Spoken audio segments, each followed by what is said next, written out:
Bueno, empezamos. Buenos días a todos entonces. Y especialmente a Andrés Bol, que lo veo que está muy lejos. Este, eh, Esto surge como el tiempo es muy corto, así que voy a tener que ir rápido. Voy a poner en modo presentación y esto surge como el otro día vimos una presentación de que creo que hizo Juan Pablo de cómo incluir las litologías en los composites de los logs. Y yo pienso, como lo dije en su momento, que es muy bueno compartir las técnicas que usa cada uno, porque siempre le ayuda al otro a inspirarse. Entonces a mí se me ocurrió que había tres o cuatro técnicas que era bueno compartir y bueno, vamos a intentar hacerlo. El tema acá es usar atributos para resolver algunos temas de los sistemas petroleros, pero en realidad voy a usar dos ejemplos que he trabajado y mostrarles cómo se fueron resolviendo determinados asuntos. Eh, Obviamente, eh, yo cuento los que salieron bien, los otros no los cuento. Este, Así que voy a empezar por ubicarlos con el primer ejemplo. Es un yacimiento que está en la cuenca neuquina, en la zona de Río Negro, y que tiene algunas particularidades, algunas que a mí me han llamado mucho la atención. Eh, este plano que ustedes ven en profundidad muestra que ese yacimiento es básicamente, tiene la forma de la estructura, es un espolón estructural y se empezó a explorar en los años 70, en 1970 particularmente, con el pozo que ustedes ven, GR4, voy a prender el cursor para mostrarles el puntero, el GR4, el GR6, el GR15, el 9, el 12, el 13, todo esto fueron una serie de pozos que se hicieron en el año 70-71 y que no había disponibilidad de 3D cuando se hizo esta exploración, había solo algunas líneas 2D separadas muchos kilómetros, entonces la compañía iba tratando de encontrar las estructuras, como todos ustedes saben que fue la historia. Era una época más desventajosa en cuanto a datos. Lo cierto es que el pozo GR6 fue un pozo que encontró un paquete de arenas y produjo aproximadamente 130.000 metros cúbicos de petróleo, o sea, fue un muy buen pozo, de 1970, les repito. Eh, y el tema es que todo el resto de los pozos fueron eh, no comerciales. Alguno tuvo un poquito de petróleo, pero a lo sumo para pagar el pozo. O sea, tenemos un pozo con 130 mil metros cúbicos y 10 pozos prácticamente no comerciales o estériles. Y desde 1970 a la fecha pasaron cuatro compañías, algunas muy grandes, algunas muy nacionales, otras muy internacionales, algunas muy chiquitas.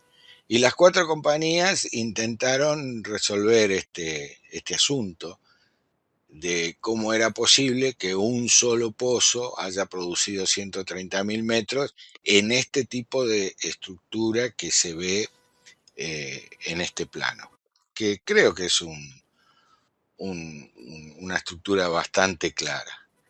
Eh, entonces vamos yo abajo les hice un summary de cómo fueron los pozos, pero básicamente para decirlo en blanco y negro, en forma simple, los que tienen el redondelito blanco son de los años 70, los que tienen el redondelito celeste, este y este, son de los años 90 y estos dos fucsias son de los años 90, 2000, 2004 aproximadamente se perforaron esos dos pozos.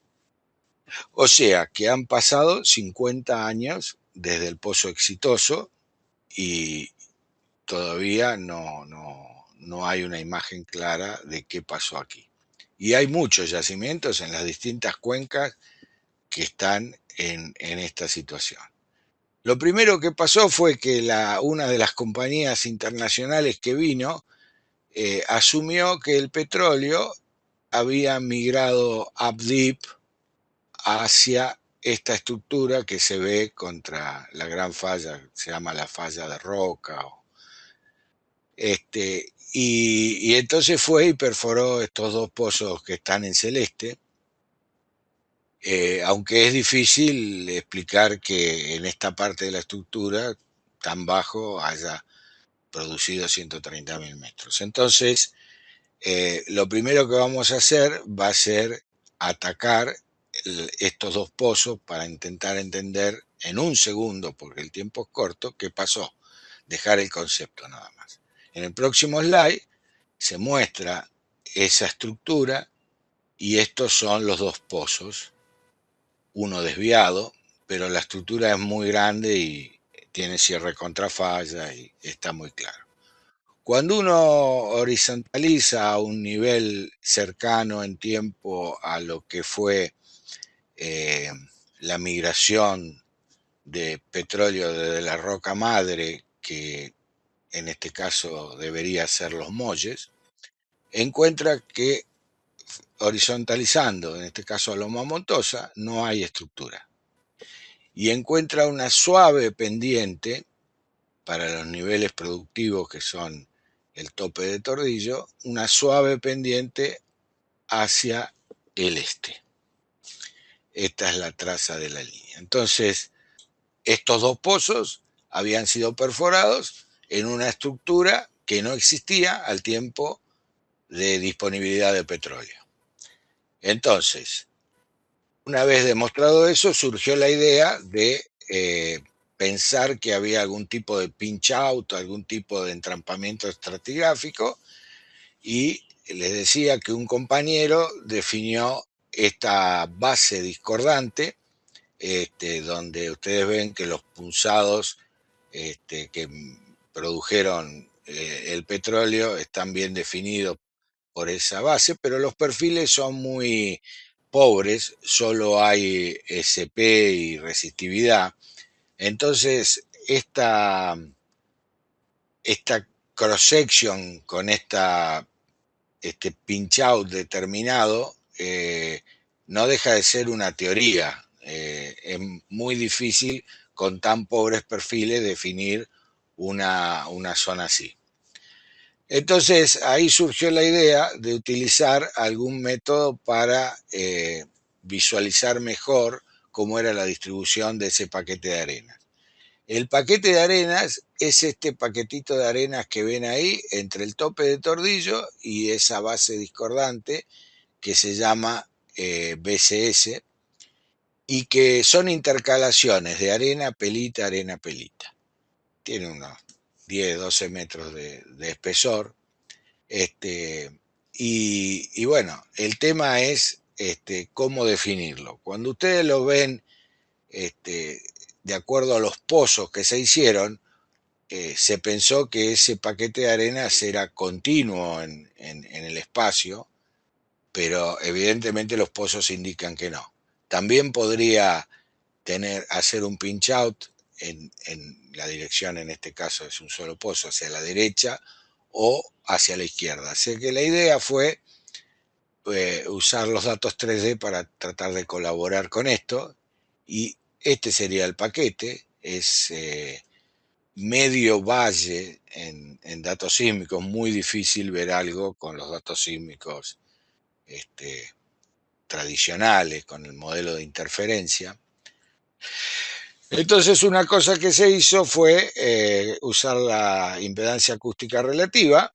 El paquete queda ahora en toda esta unidad azul, pero en este caso, como es simplemente esta la misma sísmica corrida a 90 grados en fase, queda en la parte de arriba, o sea que no alcanzamos a identificar este paquete de arena. No es una arena, es un paquete de arenas intercalado con arcilla. Entonces, practicamos un atributo. Ese atributo, lo voy a decir en términos muy sencillos, grotescos diría, es lo que en Kingdom se llama parafase, o es la fase instantánea, o tiene diversos nombres, pero para hacerlo muy simple, es cómo varía la fase. Entonces se me ocurrió que si había un paquete que son intercalaciones de arenas y arcillas, la variación de la fase tenía que ser notoria. Y lo que pasó fue que se ve esta unidad marrón que está indicando que en este paquete hay grandes cambios de fase de los datos. Entonces, bueno, este es un principio de identificar el paquete de arenas y cómo se distribuye arealmente.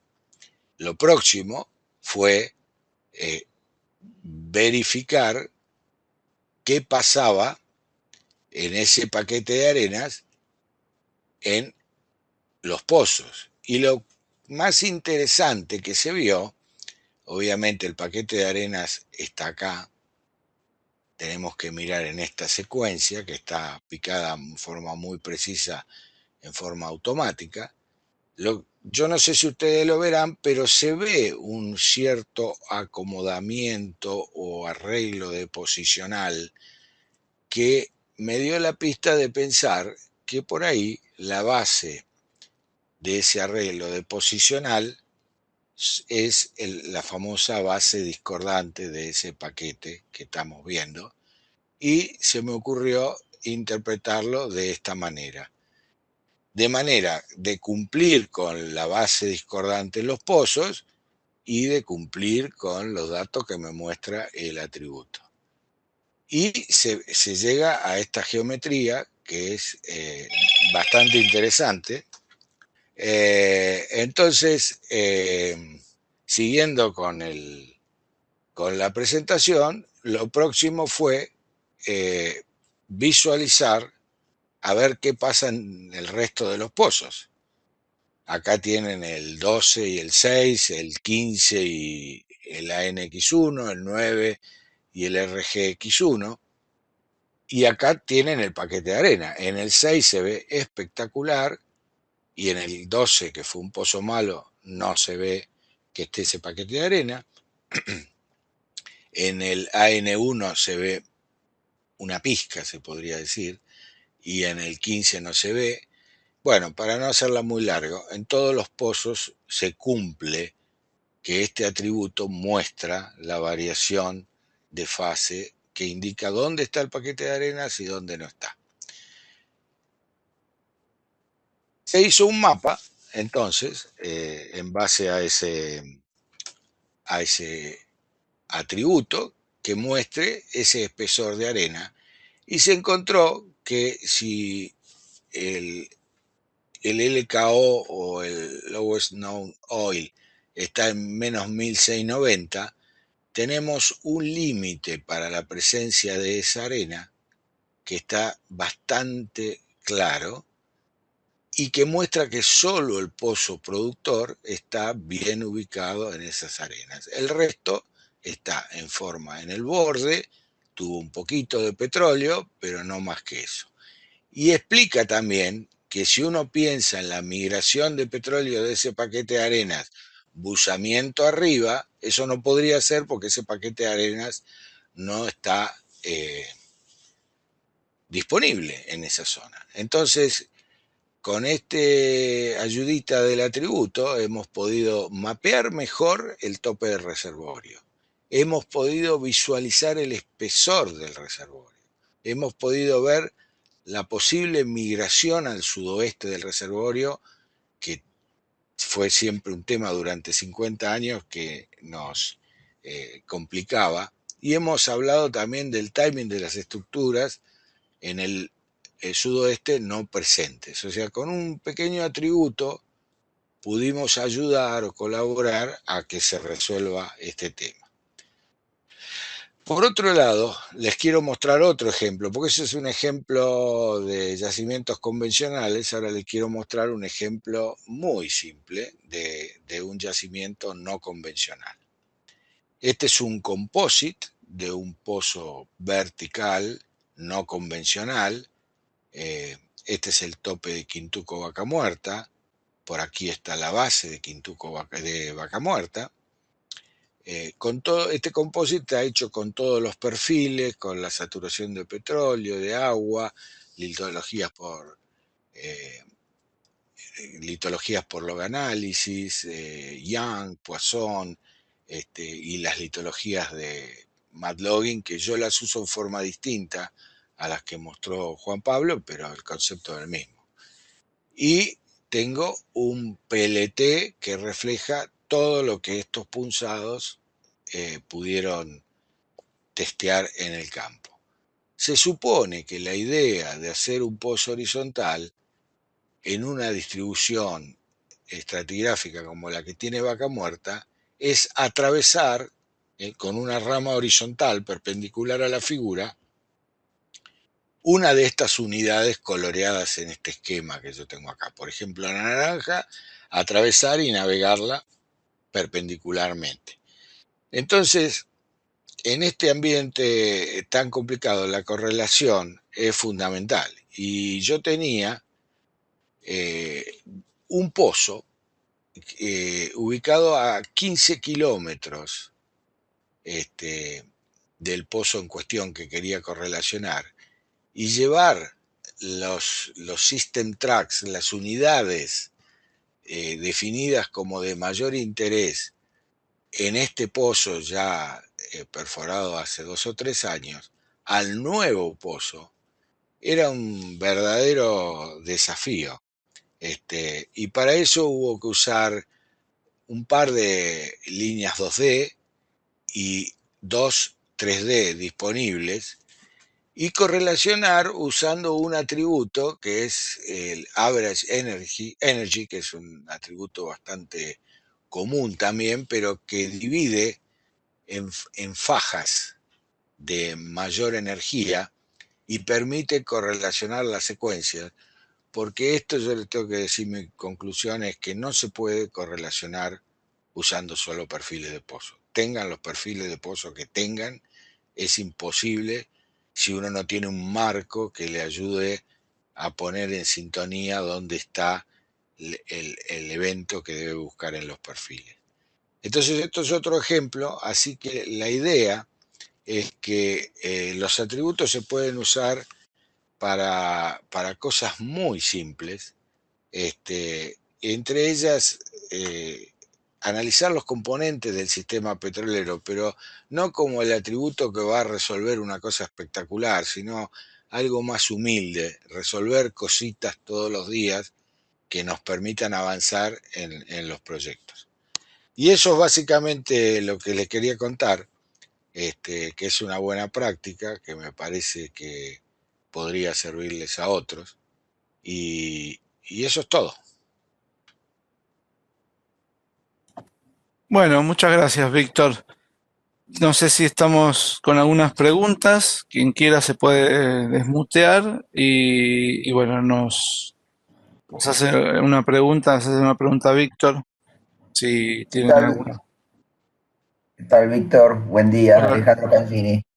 Alejandro, ¿cómo estás? ¿Cómo estás? Primero, gracias, muy linda presentación, muy clara. En general, en general los webinars no te enseñan a pescar. Bueno, este es uno que te enseña a pescar. Eh, Por eso, doblemente agradecido. Te hago una pregunta. El pozo 13 que mostraste, me pareció que estaba en la parte mejor para recibir hidrocarburos en uno de los flattening que hiciste. Y en el mapa, según el atributo que desarrollaste, está en el límite. Creo que era el 13. Fíjate en uno de los flattening, creo que el de pozos que hiciste, me pareció que estaban en una posición ideal. Quizá tenga, no llegue a ver las facies en el. Claro, no tenés. Claro, Sí, el no problema está. es que las facies, el paquete de arenas no llega a estar tan bien desarrollado, está muy en el borde. El pozo produjo petróleo, produjo un poco de petróleo, pero hasta ahí no más. No fue gran cosa. O Y te hago sea, una segunda pregunta. Yo vi que tenés o pudiste ver el porcentaje de correlación que te da entre el pozo y la sísmica de ese atributo, si es 80%. Vi que es muy alto, pero sí, ¿pudiste hacer algún gráfico XY para ver esa correlación con, no sé, net to gross versus el atributo o algún tipo de no, no, correlación no, no lo hice, no intenté cuantificarlo porque cuando estás trabajando la vista te da una sensación muy fuerte cuando estás haciendo algo que coincide. Se podría hacer, pero lo que sí hice es calcular las reservas producidas, la acumulada producida del pozo GR6 en función de estos mapas y da muy preciso. Lo producido es lo que debía producir, que era lo que antes generaba un problema terrible, porque la gente medía todo tipo de áreas, pero esas áreas no eran compatibles con la distribución de la arena y entonces ahí venían los problemas. Pero no, es una cosa que se puede hacer. Gracias. Hola, Hola, Hola, Andrés habla. Andrés, ¿cómo estás? Mucho gusto escucharte de nuevo. hola Andrés. Adelante. Igualmente ustedes, este, gusto escucharlo a Víctor con estas presentaciones que me encantan. Pero bueno, fiel a mi costumbre de algunas preguntas que voy a tener que hacer. Eh, Creo interpretar que esta secuencia arenosa la atribuyen a Catriel, ¿es así? A Tordillo, digamos. No está muy claro la división Catriel-Sierras Blancas acá. Ok, y la producción viene de la parte superior, este, y este intervalo arenoso, bueno, eh, ¿se registra realmente una discordancia entre esta fase arenosa y Vaca Muerta que está por arriba? ¿O uno podría asumir que es una fase clástica de Vaca Muerta? Que la fase que está de Vaca Muerta por encima es bastante carbonática. Sí, pero bueno, ahí vi que vos estás marcando una serie de progradaciones que no sé qué orientación regional tendrían, hacia dónde programarían, hacia el noroeste, o hacia dónde.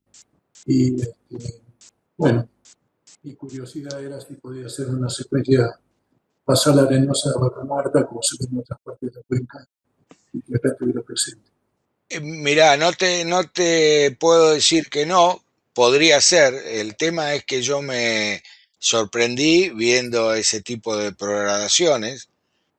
Ahora habría que remirar todo y replantearse a ver si no hay margen para que eso sea una secuencia basal de Vaca Muerta. La verdad que no lo sé.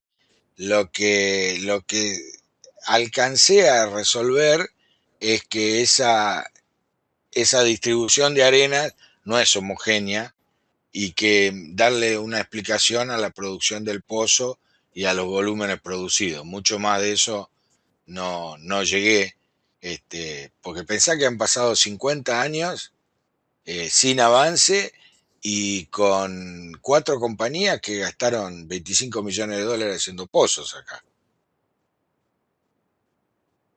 Sí, espectacular, espectacular.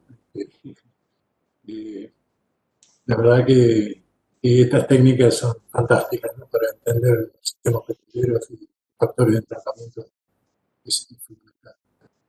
Mucho la presentación, Víctor, es brillante. Muchas gracias.